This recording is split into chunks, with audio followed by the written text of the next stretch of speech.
Rosie came and took over and ran the paper for a while, and then there was another kind of glitch of ownership, and Andy, who'd been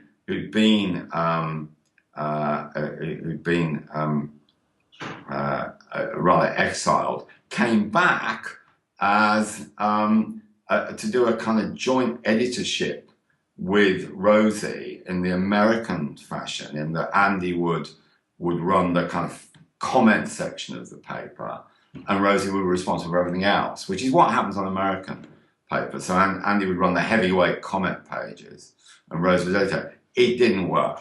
They were like chalk and cheese, really. And then Rosie, completely almost out of the blue, upped and left and went to join the Daily Express as editor, and she took a whole load of people with her, and this sort of happened overnight, and there was one point where we really didn't know. We had no idea who was going to be editing the paper next. And I remember one weekend, because people need that kind of continuity. People need that sense of someone is running the whole shebang. And there was one weekend when Rosie had left, and we thought that Simon Kelner would become the editor, and there were talks going on. But there was one weekend when we just didn't have an editor, and that is kind of like we have football teams without managers, and it's considered to be not the right thing. And it was like that, and it felt a bit scary. That was the point where I did feel at some point, I would be turning the lights out. And we had this. We had ownership then. The ownership had been completely in the hands of Independent Newspapers of Ireland, which had been led by Tony O'Reilly.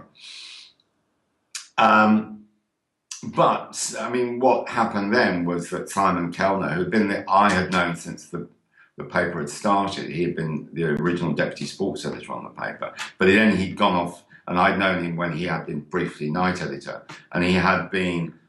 He'd gone off to work for a number of other papers, and then was brought back as the editor by Independent Newspapers to take over from what had been a complete year zero situation with Rosie and Andy, and two not perfect editors in my view.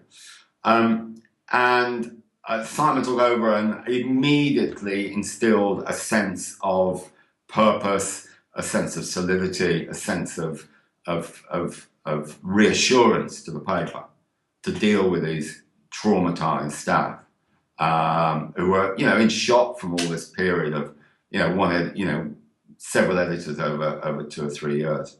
And Simon was then an extremely successful editor for another 10 years.